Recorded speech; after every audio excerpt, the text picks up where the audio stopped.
Right. An honor student from Boston, Trotter was the first black member of Phi Beta Kappa. Between 1897 and 1906, he worked as an insurance and mortgage broker in Boston, Massachusetts. He founded the Boston Guardian, a militant newspaper, in 1901 for the purpose of propaganda against discrimination.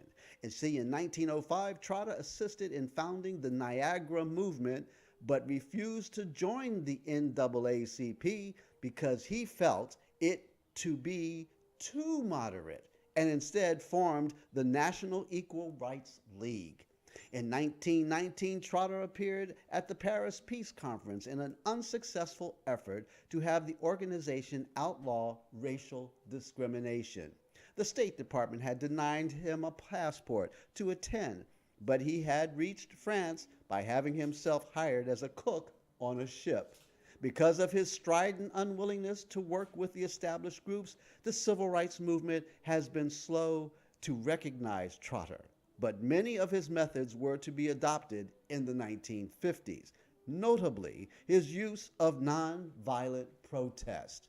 In 1903, Trotter deliberately disrupted a meeting in Boston at which Booker T. Washington was scheduled to speak, and his arrest was to gain publicity for his militant position. He also led demonstrations against events, plays, and films about the glorified Ku Klux Klan, and William Monroe Trotter died on April 7, 1934 in Boston.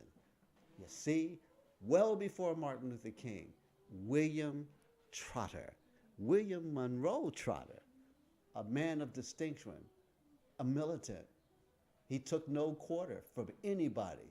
We need to know this man, African Americans and the diaspora. He's someone who came up long before the civil rights movement of the 50s and the 60s. All right, we're going to keep rolling, man. I got history for you. The date, it's a Thursday. It's April the 7th. It's 1842. You see, on this date, Allen Allensworth was born. He was a black minister, administrator, and educator.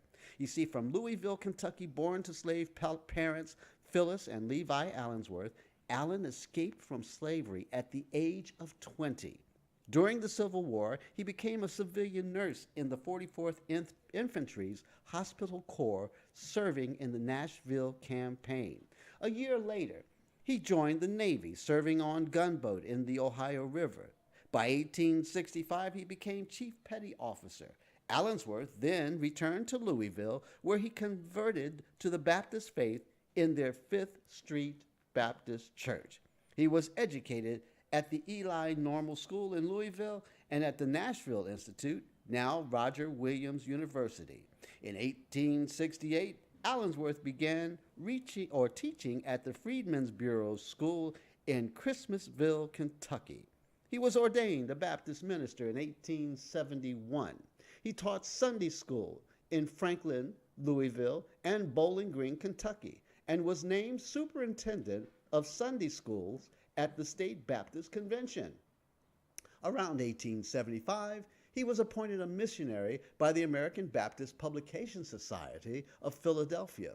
A political activist, Allensworth was a Republican elector from Kentucky in 1880 and a delegate to the Republican National Convention of 1880 and 1884.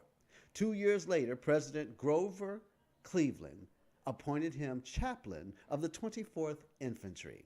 He served in military posts in New Mexico, Arizona, Utah, and Montana, where he established an education program for enlisted men that was imitated around the country. You see, during the Spanish-American War of 1903 to 1906, Allensworth served as chaplain of the 24th Infantry in the Philippines. He was promised to lieutenant colonel, the highest rank for an African American at that time. In 1880, Allensworth moved to Los Angeles, where he organized a company to help blacks migrate to California. Over the next 6 years, the town of Allensworth in Tulare County grew as a business center for farming and dairying. But the town declined with the depletion of soil. Allen Allensworth died in a motorcycle accident in 1914. The site of the former town was designated Allensworth State Historical Park. Wow. This was a very important African American, came out of Kentucky, went to West, and became very well established in California. My goodness, Allen Allensworth. So you see, a Republican, Kentucky, Republican. Of course, today the head of the majority of the Senate is from Kentucky, Mitch McConnell, a racist. But we know from Kentucky, one of the original Republicans, African American, Allen Allensworth. More history, people. You got to know these people. If you don't know our history, how can you possibly know who you are and where you are and how to live successfully in the future? Our past is rich. Our history is rich and glorious. Our heroes and sheroes laid the path for us and shoulders to stand upon. Whose shoulders are you standing upon? Let's keep moving. More history, history, history. Okay, the Sunday is the date. It's 1867 is the year. It's April the 7th. All right, you see, on this date, in 1867, Johnson C. Smith University was founded. It is one of over 100 historically black colleges and universities in America. The Reverend S.C. Alexander and the Reverend W.L. Miller formally began the effort to open the school. It took place at a meeting of the Catawba Presbytery in the old Charlotte Presbyterian Church. Mrs. Mary D. Biddle of Philadelphia, Pennsylvania, pledged $1,400. In appreciation, the school became Biddle Memorial Institute until 1923. From 1921 to 1922, the late Mrs. Jane Berry Smith of Pittsburgh, Pennsylvania, gave funds for the erection of a theological dormitory, a science hall, a teacher's cottage, and a memorial gate, and provided a handsome endowment for the institution in memory of her late husband, Johnson C. Smith. In recognition, the Board of Trustees voted to change the name of the school to Johnson C. Smith University in 1928. This institution attained the status of an independent college affiliated with the Presbyterian Church in the United States of America. In 1932, the university's charter began to admit women to the senior division. Johnson C. Smith University joined the United Negro College Fund in 1944.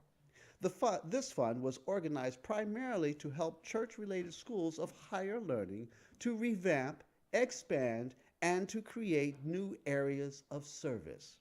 The result was that many academic programs were added, including applied mathematics, business administration, accounting, banking and finance, management and marketing, biology, chemistry, communication arts, media, public relations and organizational communications, journalism, and graphic arts telecommunications, computer engineering, computer science and engineering, criminal justice, economics, elementary education, English, English education, French, French education, general science, history, health education, informational sciences, liberal arts, mathematics, mathematics education, music business, physical education, physics and mathematics, political science, psychology, sacred music, social science, social studies education, social work, sociology, Spanish and Spanish education minors,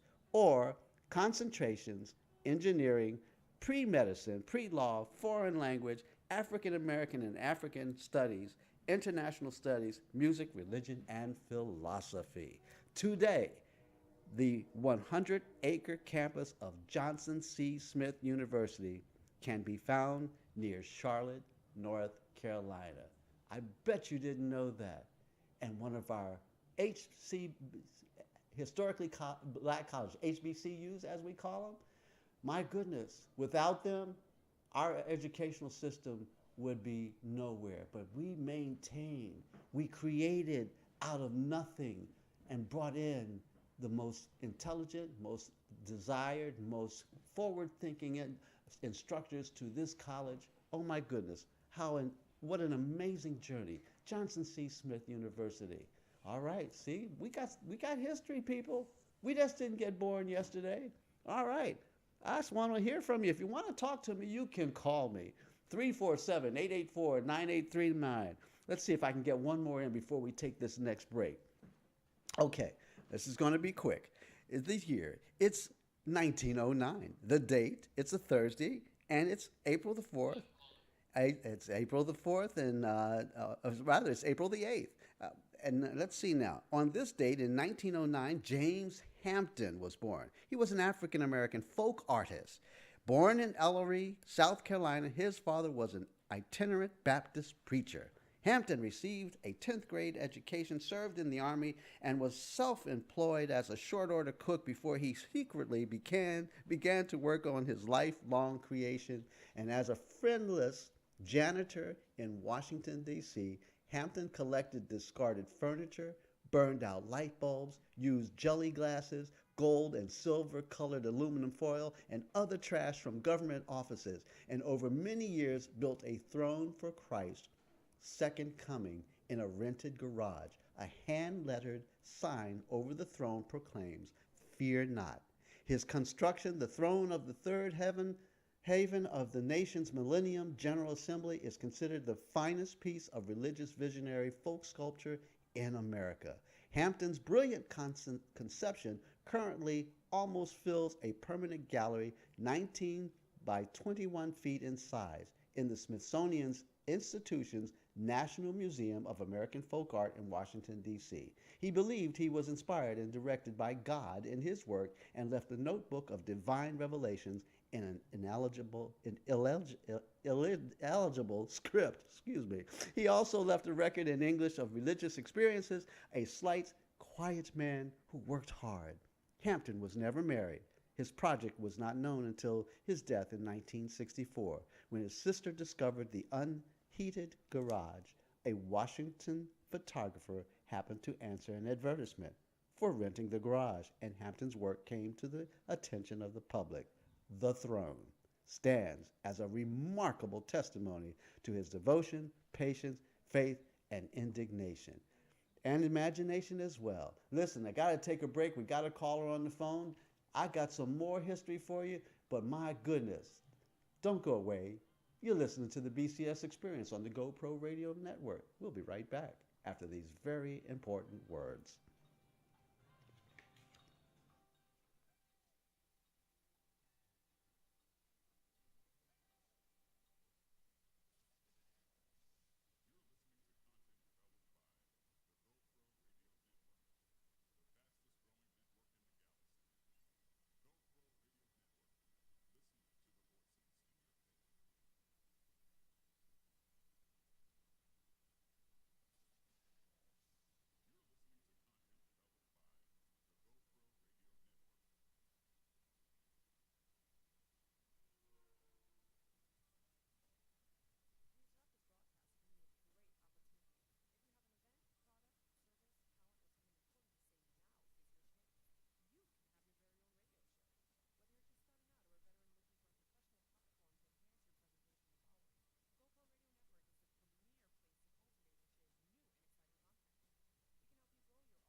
All right.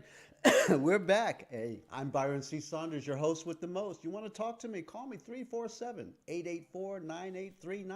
You're listening to the BCS Experience on the GoPro Radio Network. We're talking history, history, history. I got a caller on the line. Let's bring him on in. Welcome to the BCS Experience. And who might you be?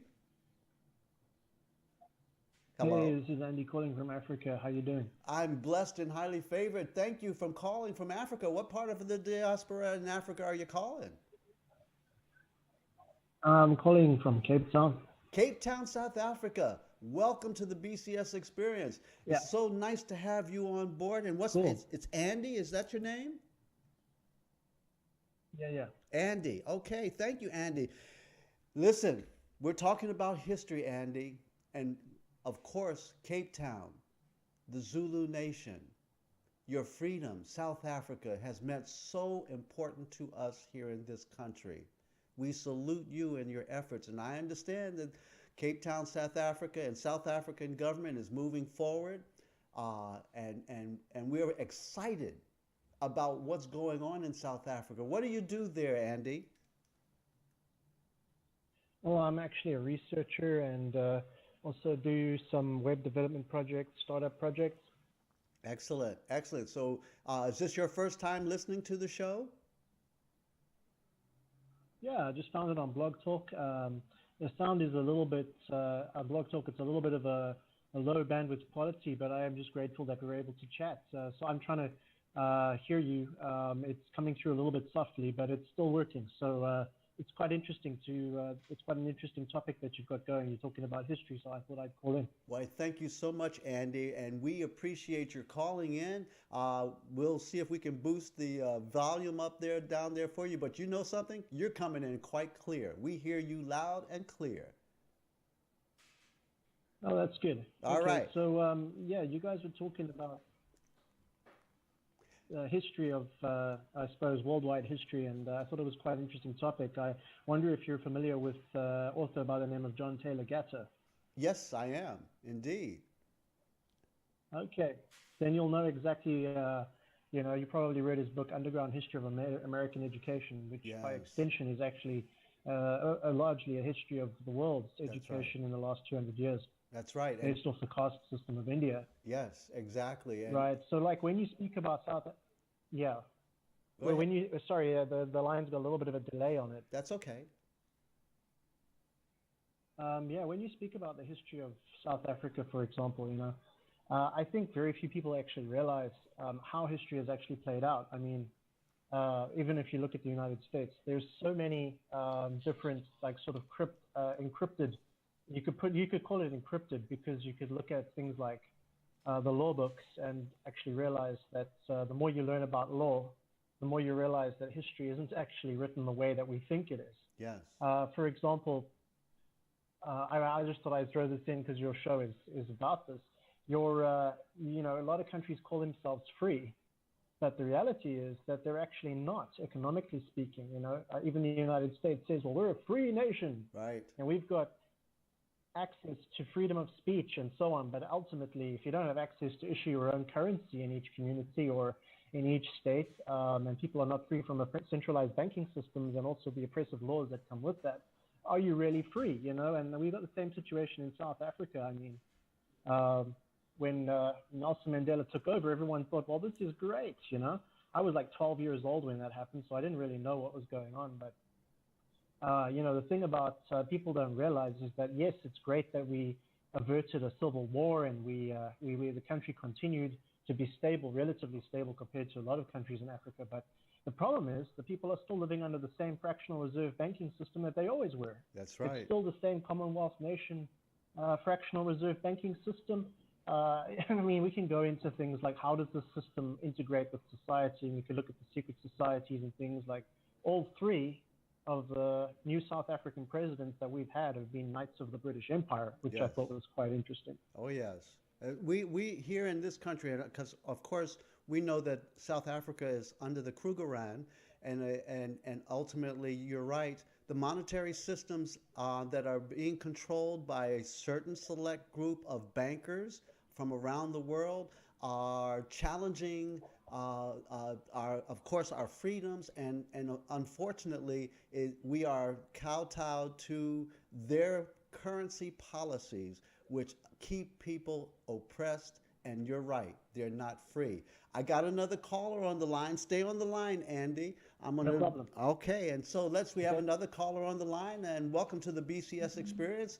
Who might you be? Welcome. Hello. Okay. Hello, Yes. Hello. Who are you? Where are you calling from? this is Tammy Hunt calling from Baltimore. Hi, Tammy, my dear friend Tammy Hunt, who yeah, I know you're celebrating the one and only Billie Holiday, whose birthday was recent. Tammy is one of the few women in this country who does a incredible Billie Holiday. You're still singing it out there, Tammy, and I know you're bringing it live and in living color. Yes. All right.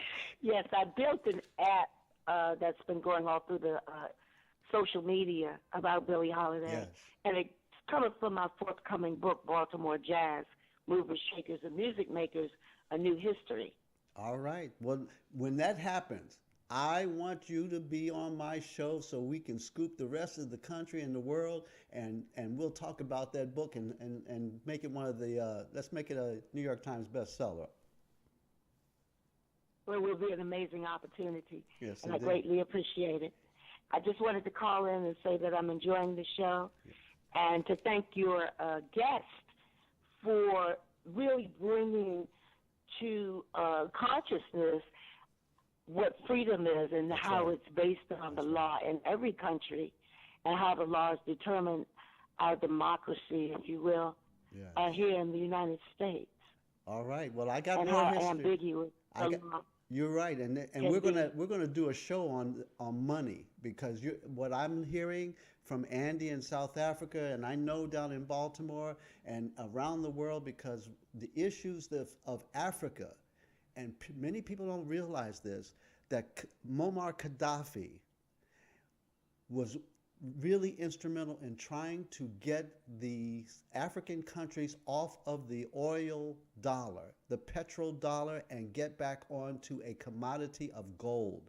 We're going to have to talk about this. This is an incredible conversation, and unfortunately, it has been a big turmoil in the continent of Africa as petrodollars versus gold dollars versus diamond dollars versus Krugerrand. We're going to have a show about that in the very, very near future. But I got more history. I got a piece of history before I got to start winding down, but this is an amazing piece of history that you probably don't know about. The date, it's Tuesday. The year, it's 1909, and it's April the 6th. You see, on this date in 1909, African American Matthew Henson became the first man to reach the North Pole. Henson, an African American explorer and adventurer, began the journey with Admiral Robert E. Peary from Camp Sheridan in Greenland in February of that year. By April, they were near exhaustion and blinded by a snow glare, but only 60 miles from their goal. Despite the adversity, Henson, an expert in handling equipment, dog sleds, and in dealing with Eskimos, went forth and became the first man to reach the North Pole. In 2000, the year 2000, the National Geographic Society posthumously awarded Henson with its highest honor, the Hubbard Medal, for distinction in exploration, discovery, and research. Now, here's another piece of history that you may or may not know about Mr. Matthew Henson. His granddaughter today is the star, none other than Taraji P. Henson. Interesting. I know y'all didn't know that. That's right. That's right. Empire's big star is none other than the granddaughter of the, the, the explorer himself, Matthew Henson, the first man to reach the North Pole. Oh, my goodness, my goodness. All right, I got to start rolling down, but here's another piece of history. I got to tell you this one. On this date, Saturday, April the 6th, and the year is 1968. You see, on this date in 1968 in West Oakland, Bobby Hutton, 17 years old, was shot dead by Oakland police.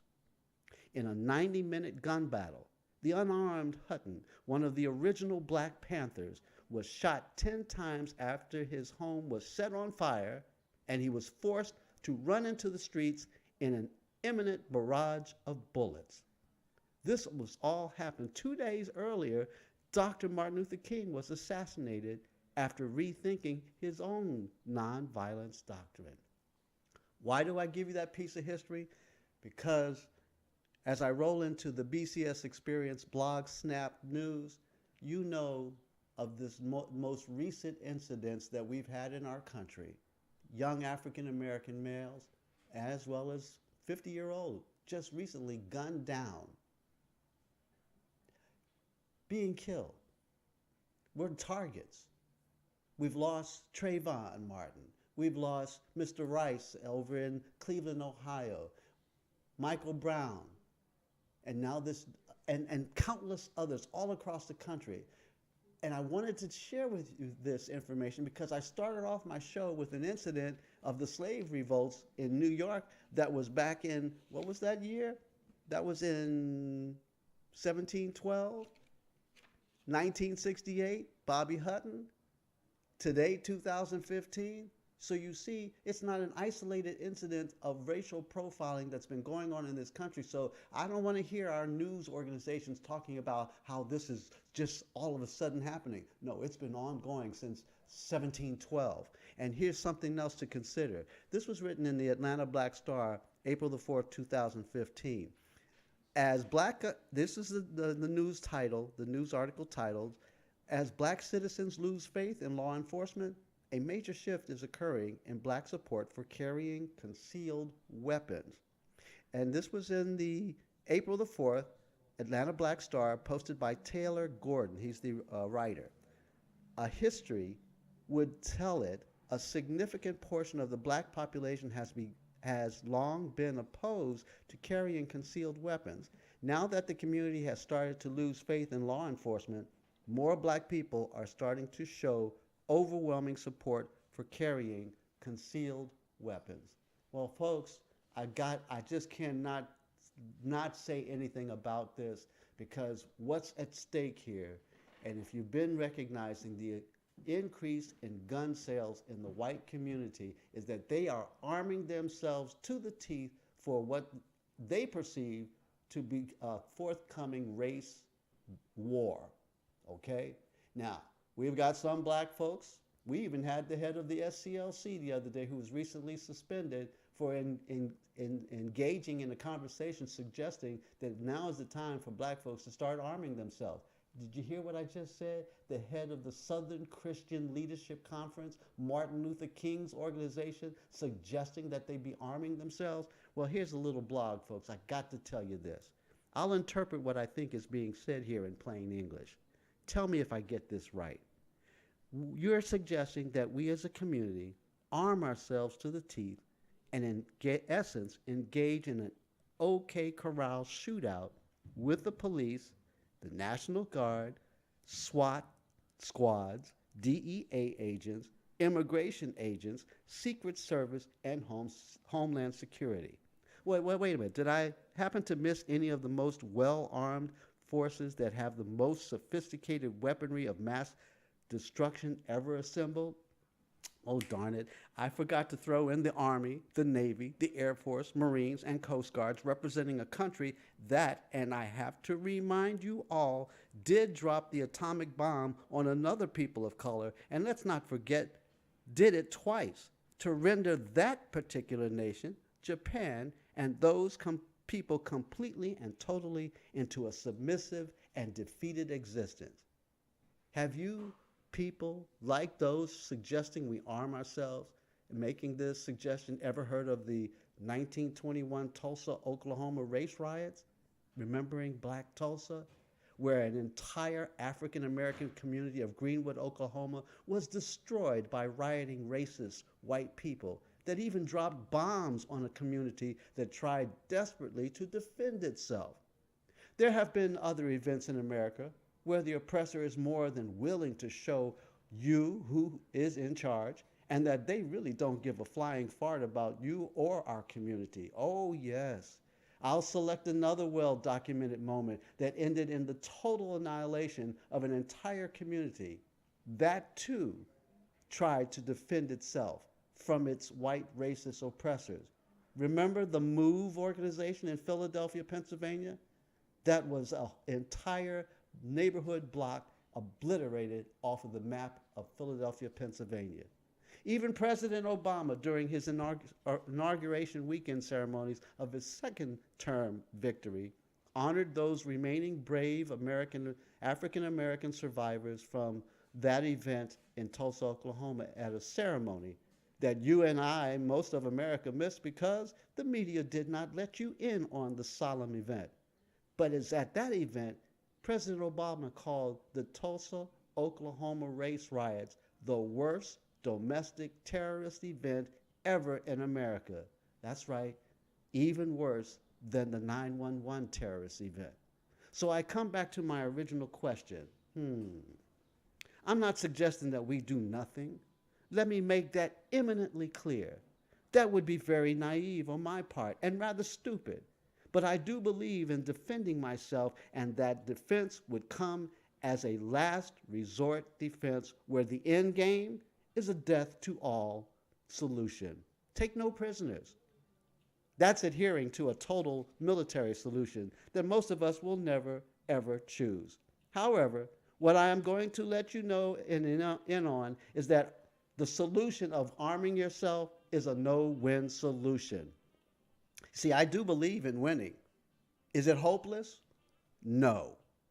Our most effective proven solution is called passive resistance, nonviolent civil disobedience. The civil rights movement has been our most effective weapon against racism in America. Voting is our most effective method that has and will bring the walls of Jericho down. We just had a revolution in this country, folks, that most actually don't believe happened. You know, that revolution was electing this country's first African-American president. Sadly, after claiming the top prize, most of us stopped at that point and did not participate in claiming the rest of the prize and the final solution. See, you didn't vote in the second term elections. We had the enemy. Those Republicans and Tea Party members and Democrats who want to continue their racist ideology, we had them on the ropes and did not finish the revolution. Is the option still on the table? Heaven, yes. This time, the time is now for the children of God to go on the offense and finish the job that our ancestors have put their lives on the line for us.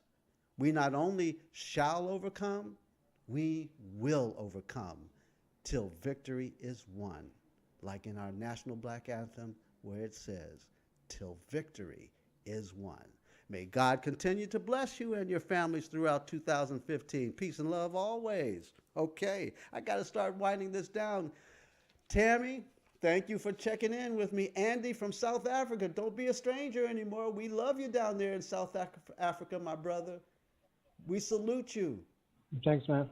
Keep up the good work and tell your friends about the BCS experience. We appreciate that.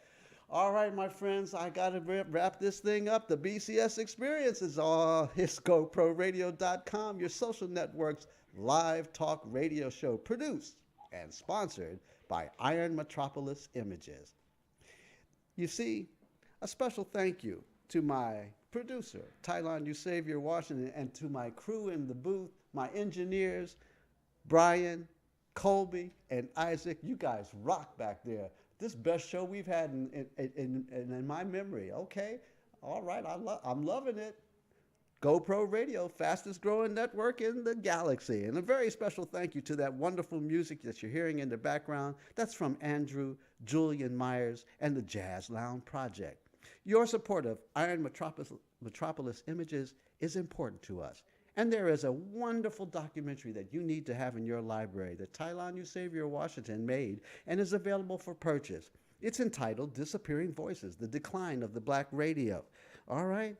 Get it. Purchase it. And I promise you, if you get it today, mention the fact that you heard about it on the BCS Experience. Go to www.bcs.com www.disappearingvoices.com.